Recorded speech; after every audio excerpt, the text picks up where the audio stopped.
Look, I don't appreciate you requesting my presence here. You're disrupting my creative flow. So if you're gonna hand me a fucking subpoena from my rattlesnake of a wife, give it to me so I can get the fuck out of here. Sir, we don't have a subpoena for you, and we'd really like to thank you so much for promptly coming down. We need to talk to you about your girlfriend, Cheryl Glass.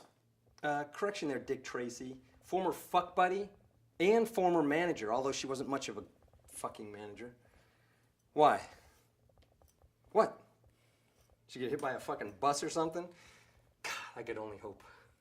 And why would you be glad if she got hurt? Cheryl Glass and Roger Worthington are goddamn fucking pirates. Like that Captain Jack Sparrow you see in the fucking movies. They rob, plunder, and rape all of their victims' bank accounts. That fucking fart in the wind, Roger Worthington ass-zit is a mutant hedge fund Robin Hood. Only he steals the money from the rich and keeps it for him fucking self. Luckily for me, fucking Cheryl only got $500,000 out of me. I hear there's some poor fuckwads that lost, what, 20, 30 million? I see you've got some bruises on your right hand. I play racquetball. I love the sport because it's fucking violent. Bruises are part of the game. This is what it looks like when you eat with a fucking racket. Are you sure you didn't get those in Cheryl Glass's office?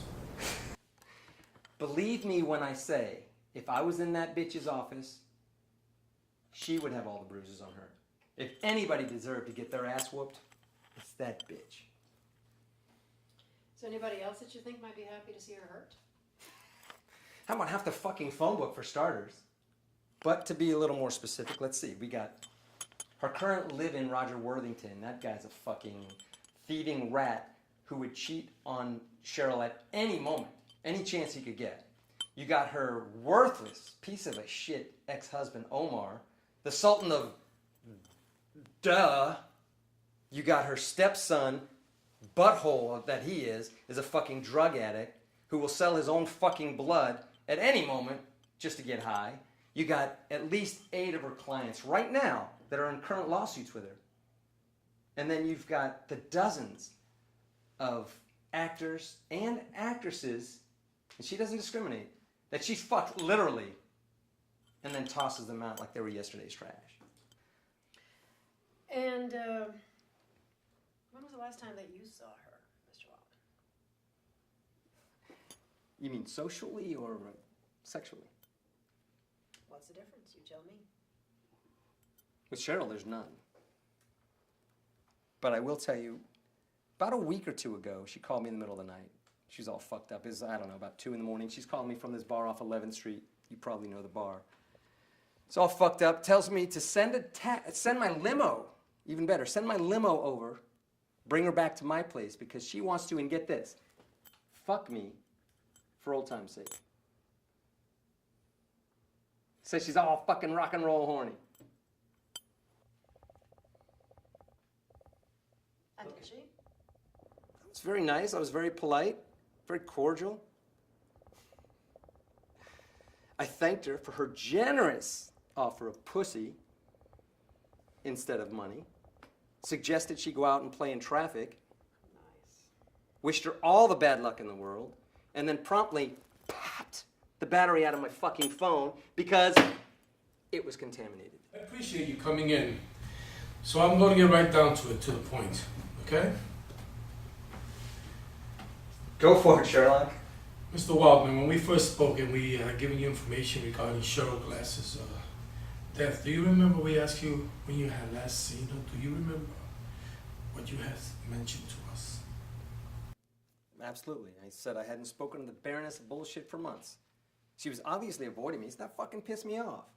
So I decided to call her office about 20 times a day. It's my subtle way of saying, hey, I want my fucking money back. So, except for the late night phone call asking for a limo to pick you up for this rock and roll sex, are you 100% sure you had not spoken or seen her within, let's say, 90 days or 120 days? Well, it's probably closer to 4 months. Mr. Wildman, what would you say if I told you that our CSI techs vacuumed her body and her office and pulled up some of your hair? Understand now, your hair was found. at Cheryl Glease's office.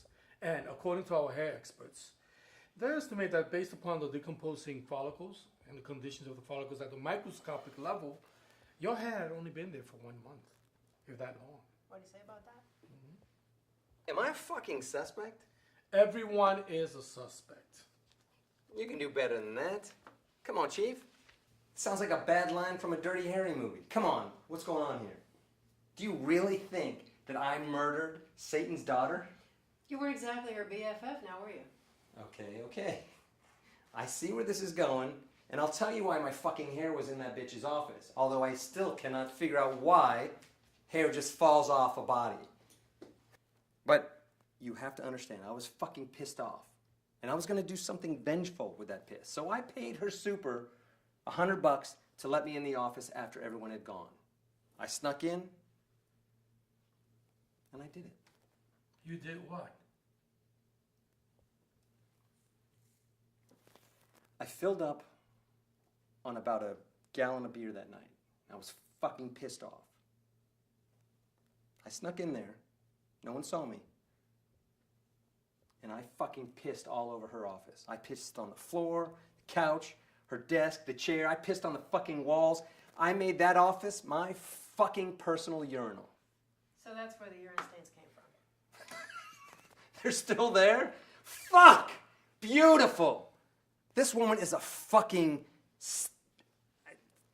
Can you be any more stingy? She probably didn't even pay to have those carpets shampooed. She must have just let them dry. Our little screams found the stains. So, now that we got that all straightened out, I'm gonna get the fuck out of here. How about we go grab a beer? Mr. Wildman, do you know what we call it when someone pays someone to allow them into their office at a home?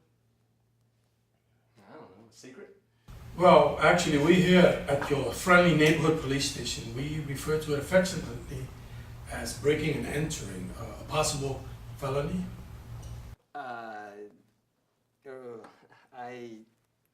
Hey, that story I said about like pissing all over the place, and I made that shit up. It didn't even happen. Right. Right.